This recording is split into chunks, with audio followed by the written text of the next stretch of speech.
I'm Dr. Sharan Kumar Singh. In the last lecture, we have discussed about proteins, which are the most abundant organic compounds and constitute a major part of the body weight. They perform a wide variety of structural and dynamic functions. In today's lecture, we will discuss about catabolism pathway of protein. The proteins on degradation release individual L-alpha amino acids, and these free amino acids create a pool throughout the body. As you can see in this graph, this is the dietary proteins. These are the dietary proteins, and after the breakdown of these proteins, we get amino acids. And in our body, it creates a amino acids pool. So nitrogen and or amino acid pool is generally as a grand mixture of amino acids, which is available in the cell and derived from dietary sources or degradation of protein. And glutamate and glutamine together they constitute around 50% of the total amino acids, and rest of this essential amino acids around 10% of the body pool. So glutamate and glutamine are very important amino acids, and the concentration of intracellular amino acids is always higher than the extracellular amino acids. One more thing about the protein and amino acids are they cannot be stored in the body. So proteins in the body is always in a dynamic state, means about 300 to 500 gram of protein per day is constantly degraded. 30 to 50 gram of protein is lost every day and synthesized, which represent the body protein turnover, and it makes the availability of amino acids of protein, as you can see in this picture. If the liver regulates the blood level of amino acids based on the tissue needs and converts excess amino acids to carbohydrate and energy production. Okay, so there is no storage form of amino acids in the body. About 20 to 15% of body energy requirements are met from the amino acids. The amino acids are converted into carbohydrates. These amino acids are converted into the carbohydrates and fat. But when amino acids are in excess of needs, the liver takes up that amino acid and deaminates these amino acids into ammonia and further processed in the liver into urea via the urea cycle. And excretion of the urea occurs by the kidneys. And we will discuss about these things in coming slides.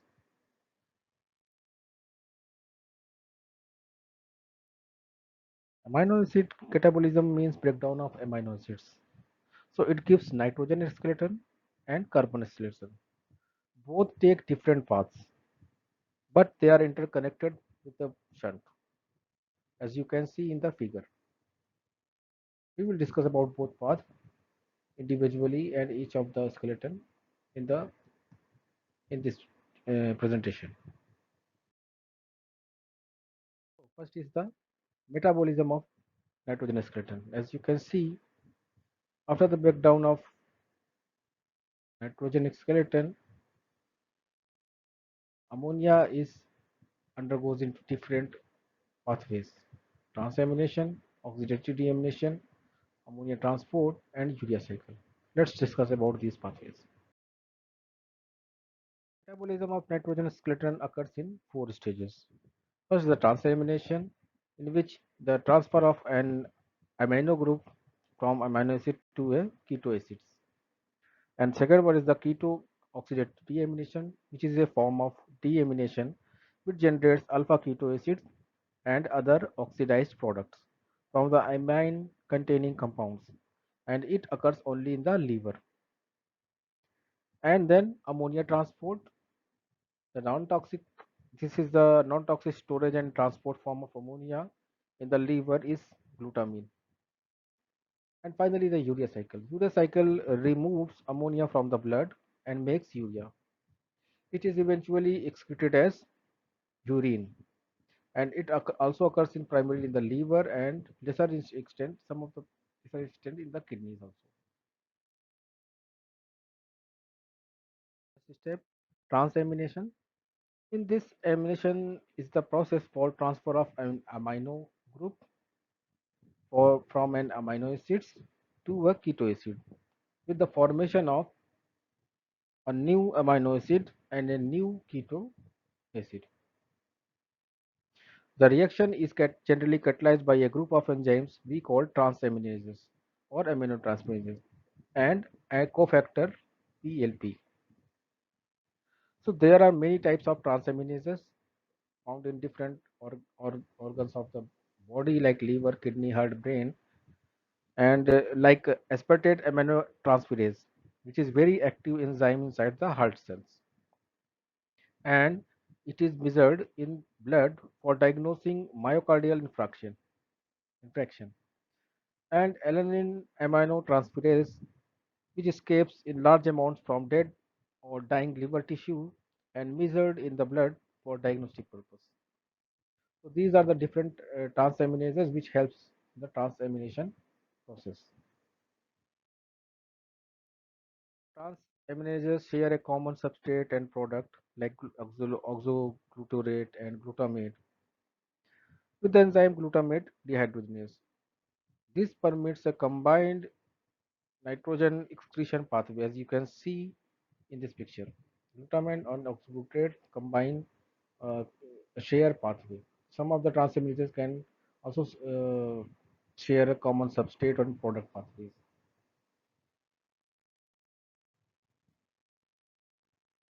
The alpha ketoglutarate.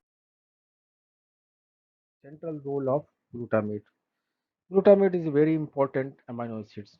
Actually, the four of the amino acids like glutamate, aspartate, alanine, and glutamine, they are present in mammalian cells at much higher concentration than the other 16. What is the reason behind this? Because they have major metabolic functions.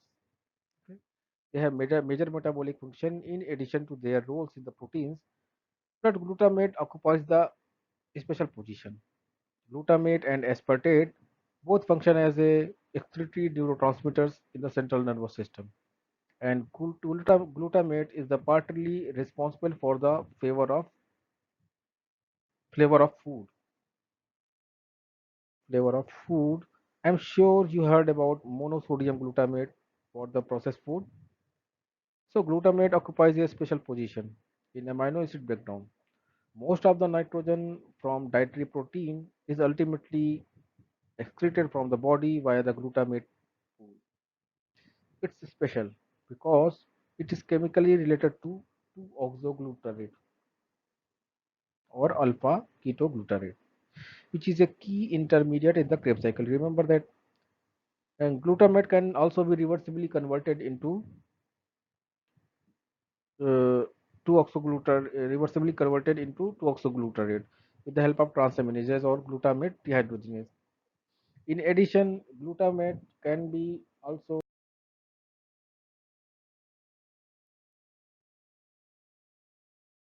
converted into glutamine, which is an important nitrogen donor. Okay, now let's discuss about the oxidative deamination. Oxidative deamination is the process in which glutamate is produced from the transamination step. It is deaminated by the oxidative deamination. In the first step, what happened? In the first step is the transamination process in which glutamate is produced. Now this glutamate is undergoes into oxidative deamination and produce alpha glutarate. This alpha recycle back to keto acid and release ammonia. So this process glutamate catalyzes a reversible reaction, okay, which utilize both NAD plus and NADPH. Now, the ammonia transport. The human body makes ammonia when the body breaks down foods containing protein into amino acids and ammonia, then converting this ammonia to urea. Okay, as you can see in this picture, this is the ammonia pool which creates, and this ammonia pool, from this ammonia pool, glutamine, asparagine, and urea will be created. So ammonia is essential. Why is the what is the use of ammonia? Ammonia is very essential for the synthesis of non-essential amino acids like purine, pyrimidines, amino sugars, and asparagine. Ammonium ions are also very important to maintain acid-base balance of our body. Glutamine, which is a storehouse and transport form of ammonia, therefore this amino acid is present in highest concentration in blood.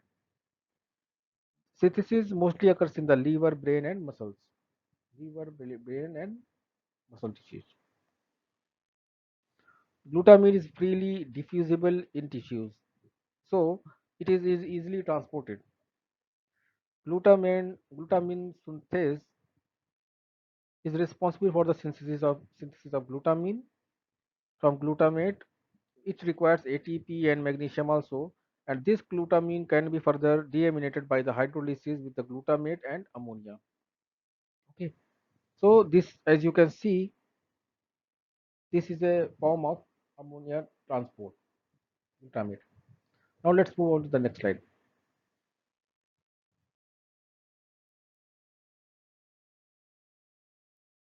Ammonium salts are toxic. They can cause vomiting and ultimately coma and death when the blood concentration exceeds approximately 0.25 millimolar. Alternatively, they may also favor the synthesis of excess amounts of glutamate and glutamine, which also have a excretory effect on neural tissues. So the urea cycle has to remove the toxic ammonia from the blood and make urea, which is eventually excreted as urine.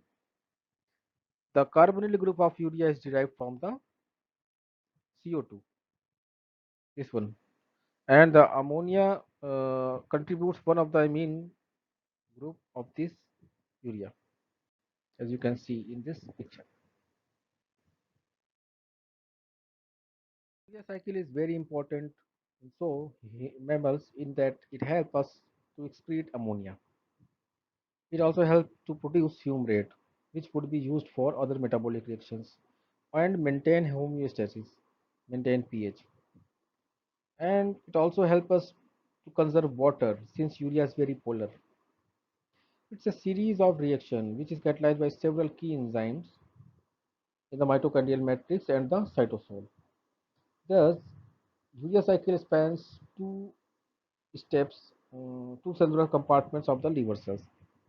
Actually, urea cycles occur in four steps in which carbonyl phosphate is converted into urea. Before the urea cycle begins, uh, in mitochondria, ammonia is converted into carbonyl phosphate, which is catalyzed by the carbonyl phosphate synthetase, and it requires the use of 2 ATP, this carbonyl phosphate synthesis. And this carbonyl phosphate enters into the urea cycle. So in the first step, what happened? Carbonyl phosphate is converted into citrulline with the help of enzyme ornithine transcarboxylase. In the second step is the condensation step, in which this citrulline is condensation reaction occurs between amino acids of aspartate and carbonyl group of citrulline, and to form arginosuccinate. This reaction is ATP dependent, as you can see in the picture, and catalyzed by argininosuccinate synthetase enzyme. And the next step is the third step, in which arginosuccinate undergoes into the cleavage step and produce arginine and fumarate. Okay, arginine and fumarate. In the fourth step, arginine is cleaved by arginase to form urea and ornithine. Ornithine is free for the another round. So ornithine is then transported back to the mitochondria and begin the urea cycle again. So this is a four-step urea cycle reaction.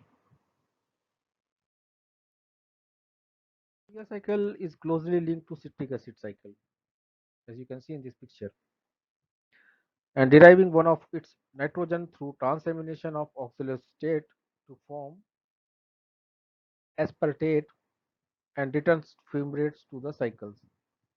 Okay, so the fate of oxaloacetate is either to produce aspartate via transamination or to be converted to phosphoenol pyruvate, okay, which is a substrate of gluconeogenesis. So organisms have been evaluated their nitrogen excretory system as per the availability of water. As we have seen in previous slides, the urea cycle is an efficient means of remove ammonia from the body. Urea is very soluble, but we still need water for nitrogen via kidneys. So this imposes a minimum daily requirement, but it also limits the range of environments. So the reptiles and uh, birds excrete uric acid, and they called uricotilic, in which ammonia is converted mostly to uric acid to save water, because uric acid is very insoluble purine compound which forms a supersaturated solution. In human, uric is also uric acid deposited in the form of crystals and gout, as you can see in the picture. And spider also excrete guanine, five surplus nitrogen atoms in a single small molecule. But the water living species are the only which are able to excrete free ammonia through their gills. So urea synthesis and excretion first evolved in the sharks and lungfish and primitive amphibia about 400 million ago.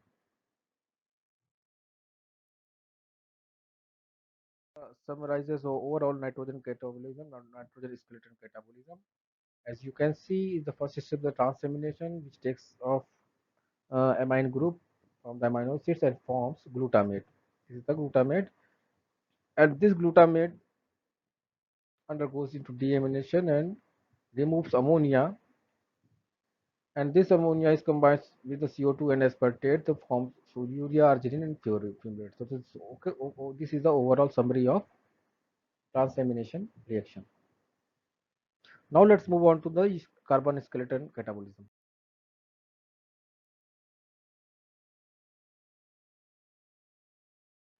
This is the carbon skeleton processing of amino acid carbon skeleton. So after the deamination, the remaining carbon skeleton can be converted into pyruvate, acetyl coenzyme A, or one of the Krebs cycle molecules called intermediates.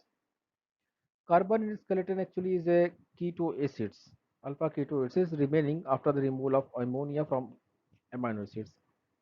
So it has following fates. First is the biosynthesis of non-essential amino acid by transamination with glutamic acid, or amino acid which give acetyl coenzyme A or ketogenic amino acids. So what are ketogenic amino acid and what is glucogenic? You can see that in this slide. So most amino acids are solely glucogenic. Two are solely ketogenic and few are both ketogenic and glucogenic. Ketogenic and gluconeogenesis are similar in that they are both chemical processes that provide energy to the body when not enough carbohydrate is present in our diet. However, ketogenesis is different in that it produces ketones to be used as a fuel rather than glucose. Ketogenic amino acids are converted to either acetyl coenzyme A, as you can see in this picture, or acetoacetyl coenzyme A, where glucogenic amino acids are, whereas glucogenic amino acids are converted to pyruvate or citric acid cycle intermediates, as you can see in this picture. So as you can see in this picture, the red one is the glucogenic amino acid and green one is the ketogenic, the lysine and leucine. And blue one is the both glucogenic and ketogenic.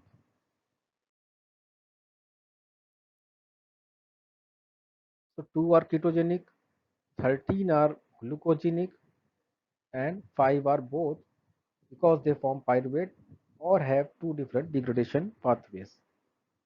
And the list is summarizes in this picture. And this is the attention. And if you have any doubts, you can always mail me at trshail82 at the rate gmail.com. Thank you.